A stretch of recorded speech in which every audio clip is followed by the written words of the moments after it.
Hello दोस्तों, free media के इस चैनल पर आप सभी का स्वागत है।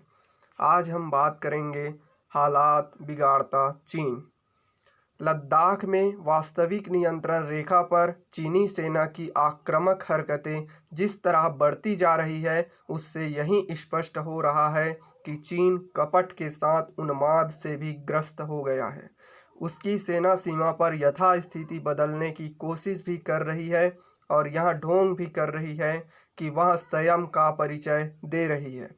विगत दिवस उसकी सेना वास्तविक नियंत्रण रेखा पर न केवल हवाई फायरिंग करती दिखी, बल्कि लोहे की छड़ें लिए हुए भी नजर आई। वह इससे बौखलाए हुई है कि भारतीय सेना ने उसे उसी की भाषा में जवाब दिया और कुछ उन चोटियों पर कब्जा कर लिया जिन पर उसकी नज़र थी। चूंकि चीनी सेना की हरकतों से यह साफ है कि चीनी नेतृत्व उससे उकसा रहा है। इसलिए भारत को हर परिस्थिति का सामना करने के लिए न केवल तैयार रहना होगा, बल्कि यह भी प्रदर्शित करना होगा कि वह अपने कदम पीछे खींचने वाला नहीं है। इसके लिए उसे अपनी सैन्य तैयारियों में तेजी लानी होगी।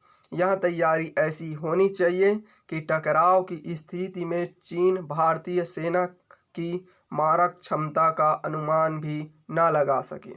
इसके साथ ही लद्दाख में चीन की आक्रामकता का जवाब अन्य मोर्चों पर देने के विकल्प भी खुले रखे जाने चाहिए।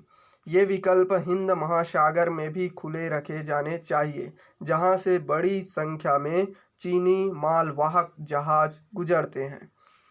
चीन को न केवल यह संदेश जाना चाहिए कि उसकी सैन्य शरारत का मुंह तोड़ जवाब दिया जाएगा, बल्कि यह भी कि उसकी तमाम बौखलाहट और गीदड़ भभकियों के बावजूद भारत एक जिम्मेदार राष्ट्र के तौर पर बातचीत के जरिए समस्या का समाधान करने को तैयार है।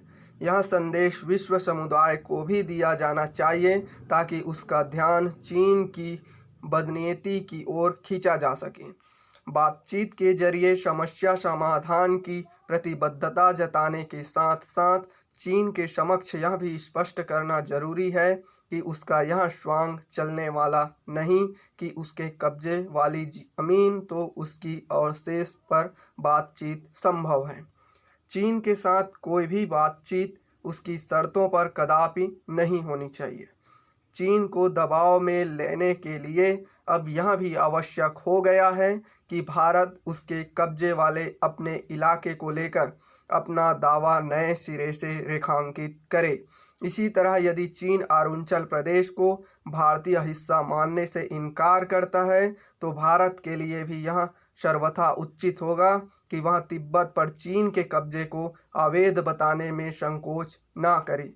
कपटी चीन की संवेदनाओं को महत्व देने का अब कोई मतलब नहीं।